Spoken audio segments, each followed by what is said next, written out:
Welcome back to the Holy Hot Honey Hour, where we get into the sauce with the people who make the food culture what it is. I'm your host, Matthew Zeiss, along with Garrett Klein and our very special guest, one of the biggest names in the business, Paulie Gee. Welcome to the Hive, man. Thank you very much. It's not a business, it's a community. Yes, I was actually Love it. Love it. the first time we met. That's the one thing that you said immediately when I was like, I'm meeting a legend in the industry. You're like, no, we're a community, and it couldn't be more true, honestly. Love that. So first question right off the bat is, and it's probably reiterating what we already talked about in person, but you went from IT professional to one of Brooklyn's most beloved pizzaiolas.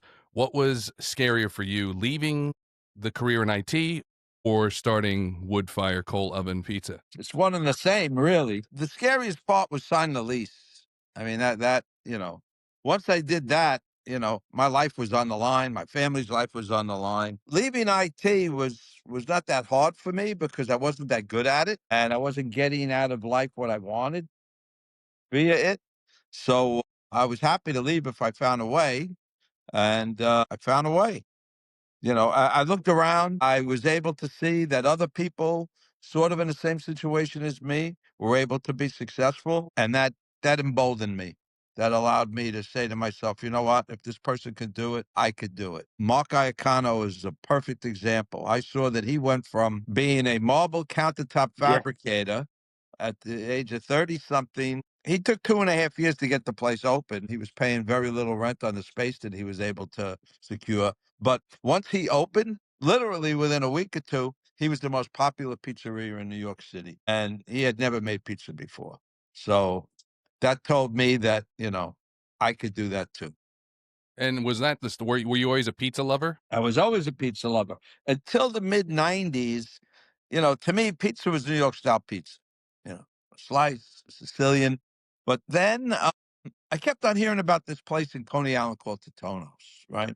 For years, we had friends that lived in Coney Island. They talked about it. I never looked into what it was. I just assumed it was another pizzeria. I said, what could be so great about it? And then eventually I read an article in the New York Times about it. And I said, I got to go try this out. And I went, and it was totally different than the pizza that I knew. It was cold oven pizza. It was different. And I got excited about that. I said, I got to find other places that are doing this. And my whole pizza, fandom expanded at that point in the mid 90s. So And did you have an opportunity to ever work in any pizza shops before?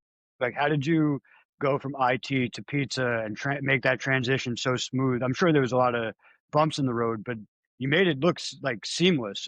How did you cultivate the recipes and come up with the whole entire menu and all that stuff? I never made pizza in my life.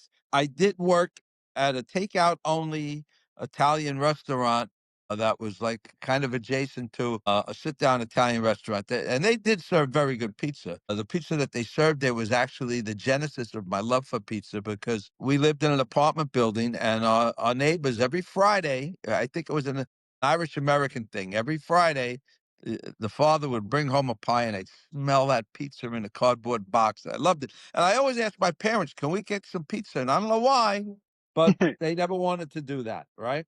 And that kind of, it denied me, so I wanted it more. So in any case, that restaurant where the guy was picking up the pizza, that restaurant opened up a little takeout only store about a half a mile from where they were. And I got a job there just answering the phones and taking orders. Okay. And I went there. I started on a Friday night, which was crazy in the first place, right? And I spent more time talking to the customers than I did, right? And by Sunday, I didn't have a job anymore. They got rid of me. Okay. That was the only time I worked in pizza. I never made pizza at all, but I did love to cook. And, it was like, as soon as I found out that I could cook the food that I wanted, I would do that. And then once we got married, we'd entertain people. I'd look for excuses to have people over just so I could cook for them. And I did that all the time. Eventually, somebody said to me, many people said to me, think about opening up a restaurant. And I wasn't interested. I didn't know where the money would come from. It just seemed like a nightmare, a job. But I had to do something. And a guy came to me, a friend who had a construction business, and he was looking to, retire, create an asset stream for himself. And he proposed that I I operate this franchise called Le Peep. It was a breakfast and lunch place, mostly in Colorado. And he said that he would build the place for me and do everything. And then I would just take it over and I'd give him 5% of the gross. And I like that idea. I like it was breakfast and lunch. You could be home at night with your family, yada, yada, yada. So I started doing that. And I wasn't feeling it. I was into pizza at that time. And I saw that, maybe I could do this with pizza instead. And I built an oven just to prove to myself that I could make pizza in a wood fired oven. And that's what I did. And my friend who was going to do this, I gave him good news. I want to do this with pizza. And he didn't believe in me as much as he believed in this breakfast and lunch franchise. It was called Le Peep. But I didn't let that stop me. I built the oven. My son challenged me to have it done by the time he came home from college for Thanksgiving. He was away in Colorado. He went to the Air Force Academy. He said he was coming home with his roommate, and I better have pizza for him. Okay.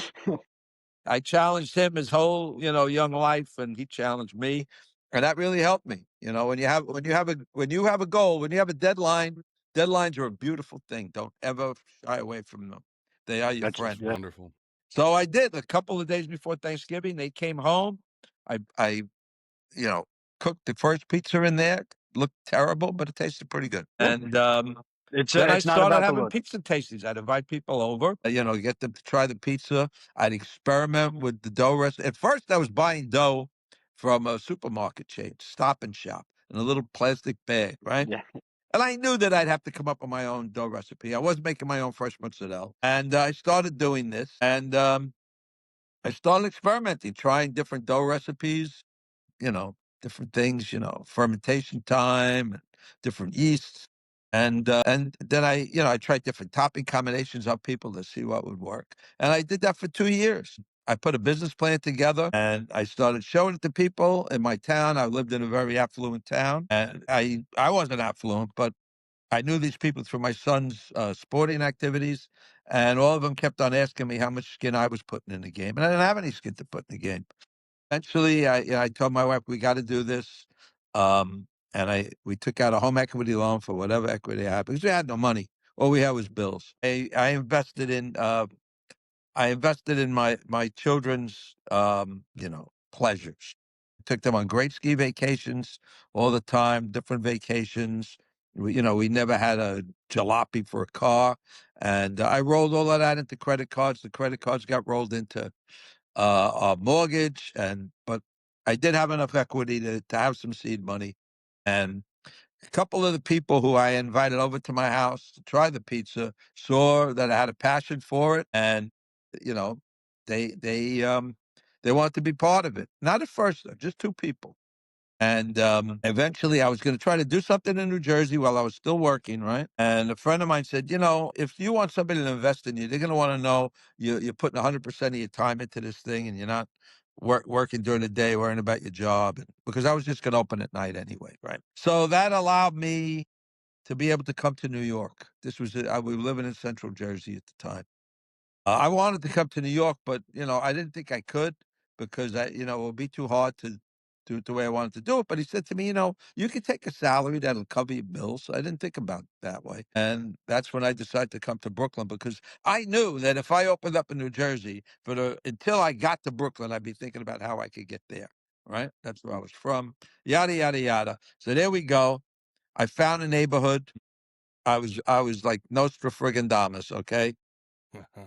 I wanted to open up in Williamsburg, and that was prohibitive for a couple of reasons. A couple of the people I went to for advice along the way, because I talked to Mark, I talked to other people. Two of them were in Williamsburg. I couldn't open up right near them and step on their toes. Wouldn't have been right.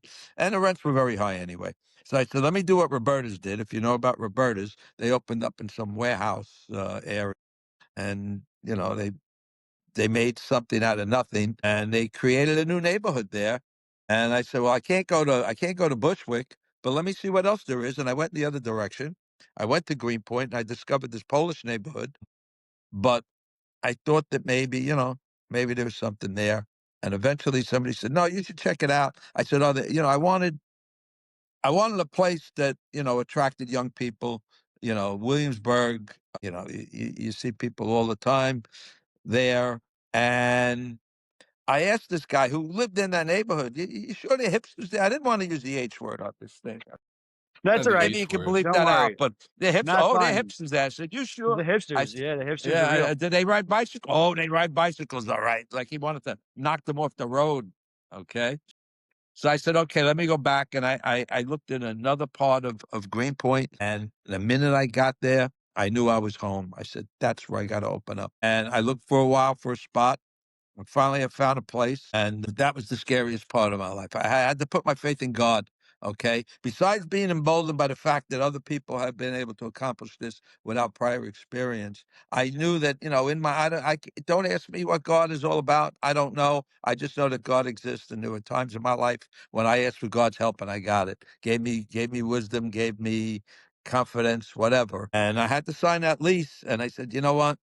I have to do this. If I don't do it now, I'm never going to do it. And, if things go sideways, I'm going to ask God for help and we'll work things out. And I signed that lease. And that's when, once I did that and I hired somebody to start working on the space. And by the way, I saw what was going to happen in the part of Greenpoint where I saw it. That's why I said Nostradamus. The neighborhood's incredible now. And it Oh wasn't yeah, back they then. blew up. Yeah, And it was just, fortunately, I saw it. And so after I started on the thing, now all of my friends and family who were kind of reluctant and didn't know what I was doing, wasn't sure I knew what I was doing. They saw that I was serious and they all jumped on board. And that's how I opened up my place. that's Great. awesome. That's So, super fantastic. Go ahead, Garrett. so you signed the lease. When you signed the lease, was it a full renoed place or was it a pizzeria? Was there any It ovens or was anything? almost a restaurant. I advise anybody now who wants to open up a pizzeria or a restaurant to make sure it's a second generation place. Okay, this That's what I said place to you. was Yeah. almost that, but the restaurant owner didn't finish converting it from a retail or whatever it was into a restaurant. There were things left to do, and that would made it challenging. But it took a while, and it took a while to be able to get a wine and beer license. And that really, that hurt us at first. But I was persistent and I finally made that happen after 5 months. And that's when everything took off. That's great. I watched another interview with you a few months back. You addressed your own pizza as a good slice. You said, you're like, we make a good slice. If that were true, why would you're way more successful than just a good slice. I mean, what would be your Well, keep in assessment? mind that when I opened up my first place, it was a wood fired place. Right. And it was good. And I experimented with topping combinations. I love to mix sweet and savory, and it became very popular. And we dialed in our dough recipe, and I had a very seductive environment, right? Um, And then, I didn't want to put that pizza in a box because, you put a Neapolitan style pizza in a box, it gets ruined. So I stopped doing takeout. And eventually I realized, I'm leaving money on the table here. And I decided that I was going to open up a slice shop. And what I did, I quickly got this vision, what's going to differentiate me from someplace else? And I decided to make a place that looked like a place from 50, 60 years ago. Okay. And, I want to also replicate what was served then as much as possible. And I wanted to keep it simple. So, when I say a good slice, I use good ingredients. It's basic, I use grande whole milk mozzarella.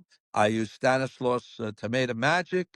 I use Ezo cup and chop pepperoni, and I make very classic things. But I'm not a dough whisperer or anything like that. It's a basic recipe.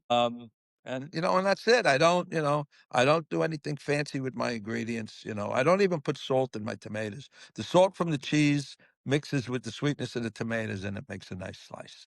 Yeah, we You know, don't put I any salt in our tomato sauce either. Yeah, because there's a lot of there's salt already in the Yeah, cheese, the and it salt just already makes in it. there, absolutely. And think then the you got to worry reason about somebody doing it wrong, which happened to me Yeah, more than but yeah, once. absolutely. It's salt is the one flavor that like if it's too much, then it's gonna destroy the dish, and it's hard to get rid of it. Like obviously other seasonings as well, but like if you've oversalted something, then it's It's shot. easy to add, impossible to delete, right? I have a piggyback off of you, Paulie, talking about his switch to the slice shop. So well, go ahead.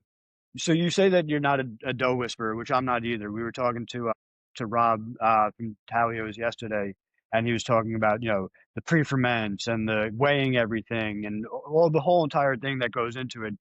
Did you see that you had to change up your dough recipe when you went from the super high temp quick cook oven to the ovens that Oh you're yeah, using now, the absolutely. slice You shop? know, I talked with people who had slice shops. We did a lot of experimenting there beforehand. The guy who helped me open the place, Andrew Brown, he did a lot of that, and we had to come up with a New York style, recipe. But we kept it classic. We didn't use all trumps. I didn't want to use that kind of stuff. We use good flour. We use flour from King Arthur. We were using Central Million for a while, but definitely had to change. So my feelings on what I was saying before is that because I think aside from making a very good pizza, the reason that you are undoubtedly so successful in this is in addition to your, as you called it, seductive visuals. I mean, the slice shop is for a person like myself, and I'm sure many others, is an absolute visual dream for a pizzeria. That's exactly what you want. I mean, I'm sure I can only imagine you must have had a lot of filmmakers come to you to try to film in your establishment because it's set right at the 70s. But the real reason to be successful is you.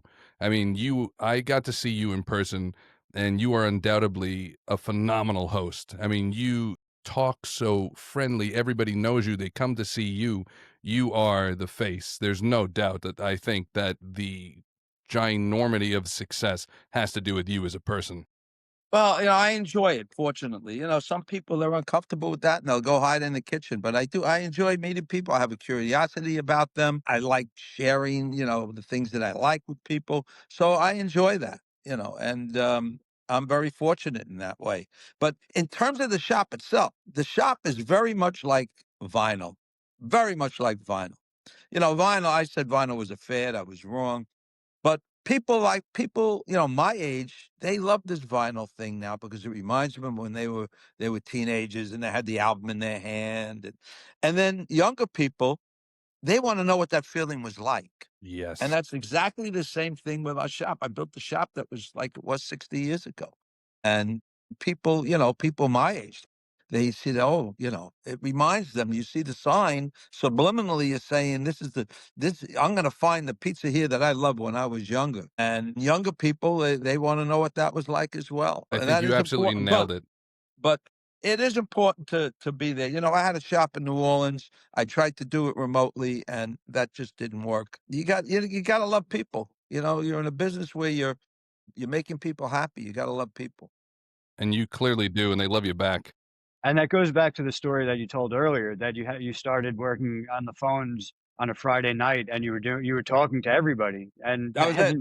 and then by Sunday you didn't have a job. And I guess, that was always your personality, I guess, even growing up. But did you always have an affinity to talk to people and meet people and see what made them tick and all that? Or Yeah, yeah, there's because absolutely. because being personable in the business is huge. Like people don't understand that it is a personable it's a personable experience when people come in here, like, they don't want that pushed aside type, like, rushed out. Even if we're in New York, they still wanna feel like they're appreciated and that they're seen and that they're heard and that they're, like, when the customer comes in and you can call them by their first name, like, you can see that they're like, "Oh, wow." I'm bad at that. I'm just not good with names. I remember Well, No. faces. The only time I remember people is if they look like a celebrity. I used to have a guy that came in that looked like Fred Gwynn. I'd always, I'd remember him. So but but even, like, names are rough. yeah, but I even, like, really just the my rem own employees. I wish I should, man. I don't allow people to have uniforms, right? But I really should have them wear name tags. Get old fashioned like the old fashioned looking name tags. This way it goes Yeah, with the aesthetic. I should You do know, that. did your aesthetics now, I mean, the place looks incredibly authentic to an era. Is everything there actually era authentic, or did you have it custom made for the place?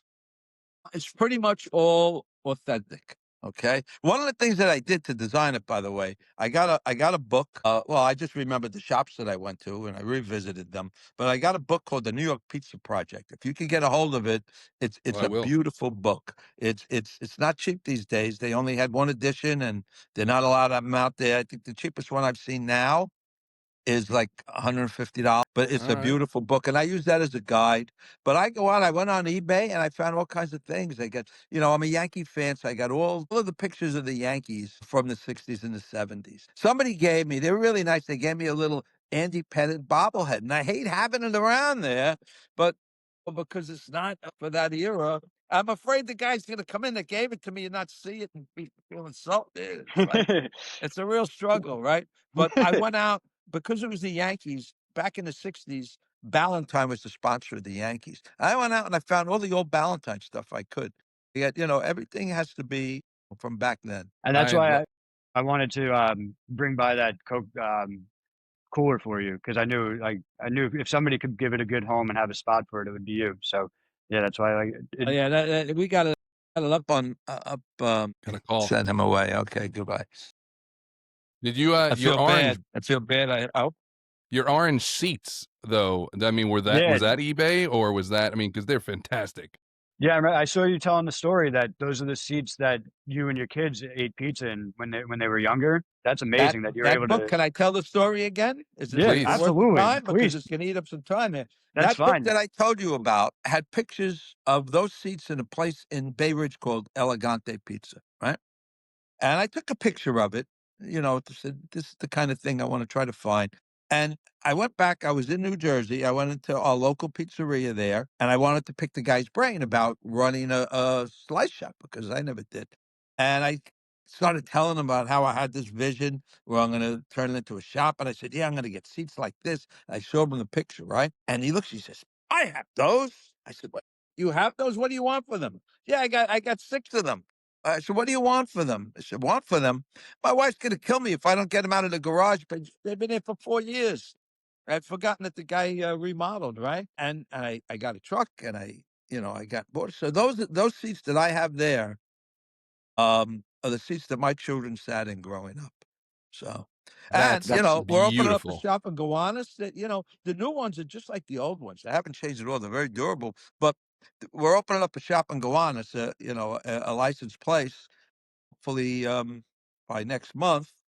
And they just found 7 of them for $100 each on. Wow. Yeah, I said I got you beat. I paid $65 for the U-Haul, but still, $100 a bench was pretty good. So That's great. absolutely. Yeah, that's I super mean, cool. So then the new shop, are you trying to build that same aesthetic in the new shop or are you gonna, absolutely, yeah. absolutely, the same walls are up already, and they had actually some of the stuff that was in New Orleans. I had them, bring that up for them. So old Coke machine, those Coke machines are, old too. None of them work, but I think I'm, I think I got another one in the basement. My fiance wants me to get rid of. I'll bring it over for you. all right, well, that sounds good. Wait, I'm working on another. I have somebody else. The guys who opened up in Gowanus, they worked for me for a couple of years. They came to me. They wanted to get involved in doing this, and I got somebody else who's doing that now, and he's getting pretty close to signing the lease, so he may need those. So Yeah. he may that's need So one of great. them. is that like are you kind of sort of semi-franchising? Is that like Not the next? semi. Yeah, I've been franchising for a while. It started with Okay. the wood fired, but I really turned my focus to slice shops. Weren't you at MSG also? Still am. Still Good, am. good, good. Yeah, I'm not in New York, so I haven't been able to see, but that's Do you great. mind talking to us about how that marriage came about? Yeah. Um, they needed somebody. The person that they were going to have go in there. They were managed by the Tao Group. James Dolan bought the Tao Group, and the guy who was responsible for putting vendors in there from Tao, he knew of us. He had worked it out. He was going to have somebody else go in there, and this person, a Knicks fan, very upset when Charles Oakley was pulled out of the. Yeah, when he got kicked out. And this person on their social media put out a post that said "F you, James Dolan," But that didn't go over and well because we all they know how petty vented. They James Dolan vented. is. I don't want to. They vetted him. They found that, and that was the end. And this guy, he knew us and liked us, and we're like hand in glove there with the Hellboy. And they came to me, and that was it.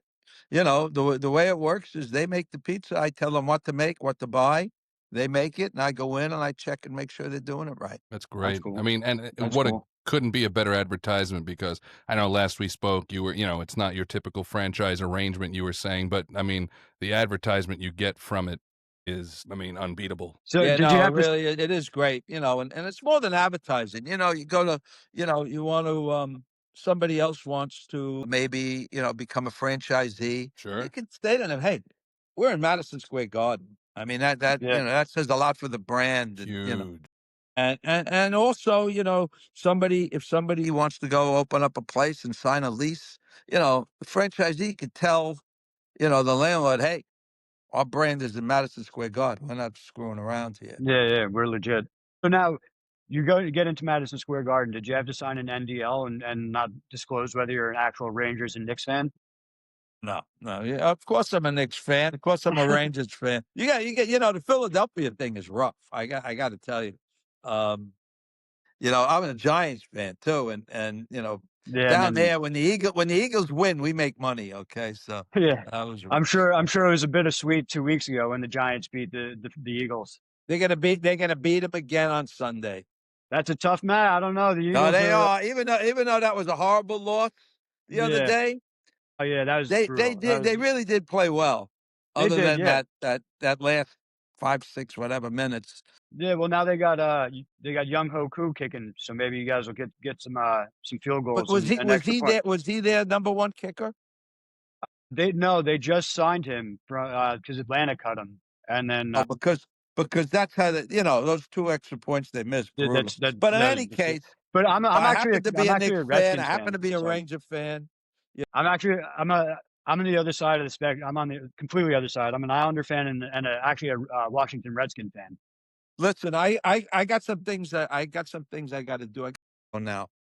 Yeah. Yeah. Yeah. I, I've, what the, are you still hands on with the pizza at time to time? No, No. no, No. Do you miss it? no. I get it, and you're super good at it too. I mean, truly, and I mean, and I say this with the most complimentary way because coming from the food industry myself, I became, when as a host, as a bartender, you're as a schmoozer, you are the entertainment. That is what people are coming to see.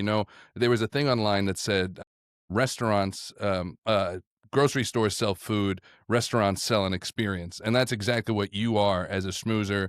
Myself, when I was doing it, you schmooze, you make friends, people come to see you. They're excited and hoping you're there. Yeah, it's very gratifying. They tell me I'm famous too. I don't know where they get that Actually, from, but that was actually my follow-up question because when I initially had a first interaction with you, it was right after the Pizza Expo in Las Vegas, and I just happened to run into your wife who was walking around, and I saw her badge, and I was like, "Oh, how'd you enjoy the show?" And that she was at the airport. at I was the at the airport, airport.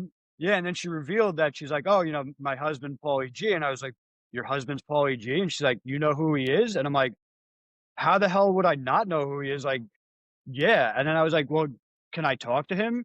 And she's like, "Yeah, absolutely, go talk to him." Like, how do you now that you're in the pizza industry, you are in community, sorry, Yeah, exactly. you are a legend, you are famous. So how do you manage that whole like everybody's wants to talk to you and like how is like is it still like surreal that you're like at this point? Yeah, yeah, absolutely. I really love when I'm somewhere else and somebody recognizes me. I I was on the train. I forget where I was going. I think I was going to a Yankee game recently, and the guy was from England or something. Hey, you're Paulie G. It's one thing if somebody's on the train, but the guy was from another country. Yeah, yeah. That's fa I I Actually, have mean, that fun with shows that. fame. I have fun with and it. So. and speaking of which, you had a hand in the shop in London opening, right? The Five Boroughs. Yeah, as a matter of fact, well, I can't say, but I may be going back there Thanksgiving week. So Cool. Very we're gonna cool. be in London. I am going there. Those Very guys, cool. they came to me, they interviewed me, they filmed. I totally forgot about them. I saw a video that they filmed, and I didn't even remember what it was all about. And I said, "That's me. That's my shop. Look at that." And they were talking to me. So that was in September. Then in November, we went to London to receive an award. Um, as I land and I posted something or whatever, I get this DM from them. I said, "You coming? I hope you're coming to see us." And I just had totally forgotten about them. So we got on the train and we went to Winchester, and it was a great experience. So we're gonna go back. We're gonna go back this year. That's Very. awesome. I And do mean, the place you? looks wildly successful. Yeah, it looks super. It's a very, and the aesthetic there is similar. Yeah, yeah. They got the New York City colors, and yeah, it's nice. It must kill you that they use the blue and orange though, not the Yankees colors. There's a guy in Austin does the same thing called Favorite Pizza. They're Mets Yeah. fans. First of all, if you're in Austin, you should not be like a Met fan. Yeah. Okay? All right. It's like when we opened up in Philly, it's the same 60s, 70s vibe. I got all Phillies from that era and Sixers. Okay. Okay. Never ever will have Eagles. Okay. But especially we'll never ever ever have Flyers. Flyers. Okay? Yeah, That definitely. just ain't gonna happen, right? That's But one thing. That's one thing that Ranger and Islander fans can agree on. The Flyer fans are the worst. yeah, that's it. But that's what I did. So, I don't know why they're doing that down in Austin. It's kind of, all right. But the New York City color thing, that was a good idea on their part. When we first opened the slice shop, there's a lot of orange there, right? Hmm. Andrew Brown, who was managing the place for me at the time, is a big Met fan. And he went and he got recycling cans for the bottles and cans, and they were fucking, excuse me, they were royal You can blue. curse. And I said, "Oh, we can't have this. This looks like it's a Met place." I said, "You got to get rid of those cans, get another color, okay?" The And he tables did, can't go. The cans and he got to go. did. And unfortunately, because it wasn't blue, signifying that it was recycling, people were throwing garbage in there all the time. I had to go Oh, back and get the blue cans. What are you going to do? that's a fun lesson to learn, though. I mean, you tried. Did my best. So, I don't know if we'll see because, as you said, it is a pizza community. But what are your feelings as a New Yorker, as a lover of things that are New York? What are your feelings of what is the acclaimed pizza capital of the world being Connecticut? Come on. I Connecticut know. is the clam pizza capital of the world. By the way, you need to talk to Old Forge, Pennsylvania, because they have a big sign that says they are the pizza capital of the world. Have you ever been to Old Forge, Pennsylvania? No. Not yet. Okay, well, they got lots of pizza. Do you like Elio's pizza? Elio's frozen Sometimes, yeah. I pizza? mean, I honestly, love Elio's frozen Yeah. yeah, pizza. Well, if you yeah. want some and you don't feel like going to the supermarket, go to Old Forge because that's what their pizza's like. And there's a sign there, they're the pizza capital of the world. So there you go. But they don't have That's fun. a congressional proclamation like they Yeah, do yeah. in Connecticut. And as a matter of fact, the congresswoman who did that is the stepmother of the guy. His name is Johnny Greenberg that helped me get my wood-fired place started. He was my first kitchen guy. Yeah, he organized the kitchen for me. So that's his It's fella. ironic. But the funny that you said with the Elio's pizza, because what I was going to ask, because I asked this to everybody, is if because you are this pizza legend, this pizza connoisseur, do you find yourself ever still dabbling in things like Elio's, Pizza Hut, Domino's, whatever? Elio's, yeah. Kirkland has some very good frozen pizza, by the way. Yes. Yes, they Yeah, do. I love all kinds of pizza, okay? yeah. All kinds of pizza, no matter where it comes from. Kirkland got some really good frozen pizza. So, I'm gonna but try it. Domino's, yeah, no, No, pizza. no, but if you're cool with Elio's, that's fantastic. Yeah. So, being that you and I both love pizza, my fiance not so much. Is your wife as pizza crazed, or is she at the point where it's like, I don't want to eat another slice. I don't want to see another slice. Stop taking me to eat more pizza at other people's places. She loves pizza, Oh but wow. Nice. doesn't want to eat pizza. She doesn't let. I don't want to go for pizza because it's not good for it's not the best thing to eat, especially if you have sinus issues and Mhm. you know. But she loves it. She absolutely her favorite actually is Detroit style pizza. The pizza that we make at our spot in Logan Square. She absolutely loves that pizza. So yeah. What's this sinus thing? I gotta know. Is that true? Yeah, it is. Yeah, wheat's not good for your I sinuses. got Yeah. terrible Pi- sinuses, man. Pizza's not good for your sinus? But you gotta stay away from the gluten. You gotta stay Ugh, away from yeah, no, you that's do. It's terrible rough, news. I rough. just had No, an I appointment today know, at the it's not easy doctor. for me. It's not easy for No, me, you know. man, Yeah, I never even knew that. Google it. dude, Google Yeah, it. I don't have to. I believe you. I yeah, believe I don't. I Paulie G'd it. I don't have to Google it. But one last thing about the frozen pizzas. Has anybody here ever had Mama Celeste's frozen pizza? Also very good. Very I've good. had it. It's not memorable. I don't All right. know. Okay. Kirkland. I'm going Kirkland. for it. I'm going to do it when I'm Kirkland back has in some New great York. products. You know what they have that's excellent? Organic maple syrup at a Really? very good price. You know those little jugs, 33 Mhm. ounces, they're like Yeah. $30, Yeah. 11.99 in Costco. Wow. Yeah, Yeah. Costco's the Wow. place. Gotta Yeah, love we have a Costco. pie, the Monte Cristo that I used to go to Costco to get that stuff. Now we get stuff from the distributor, but For sure. great maple syrup. Man, I'm getting hungry. Always. Go ahead, Garrett. Ooh, you often say that pizza is a community, that we're a community. Where do you think that stems from? Every person that I've ever talked to or, tried to introduce myself to has been extremely friendly, open to talking. We've reached out to a couple people for the podcast. Every one of them has said, absolutely, we'd love to talk business. We'd love to talk shop. Where do you think that whole community stems from? Like, what is it about the? Because it's not, you don't see that in every community. Like, you don't see Well, bagel it's people like, evolving. It's evolving from a mindset that was very different. Okay. You talk to somebody from Italy, you know, you ask them for help, they will give you the wrong recipe. Okay. They won't tell you anything. It's just the way it is. Very secretive, right? But that's evolved. And there are guys like us who have tried to do this and they're appreciative of the help that they got from people and they pay it forward. That my whole thing before I opened, I went and I met with Chris Bianco, okay, and I sat with him and we had my son and I. We sat, we drank wine on an empty stomach, and we had a great conversation. And he was very encouraging to me. So I thanked him profusely. And at the end of the conversation, he says, "Don't thank me, Paulie. Just pay it forward." And I've been doing that ever since. I know, it comes back to you. It comes back to you. You help people and other people will help you and it's just, you know, It's a great way to nothing to be be. afraid of. I go, I wear other people's hats. Look what I'm wearing today. Always. There are no best, only favorites, right? The best friggin' clam pie on the planet right here. Fresh clam pie. Okay, spend the money. Don't get yeah.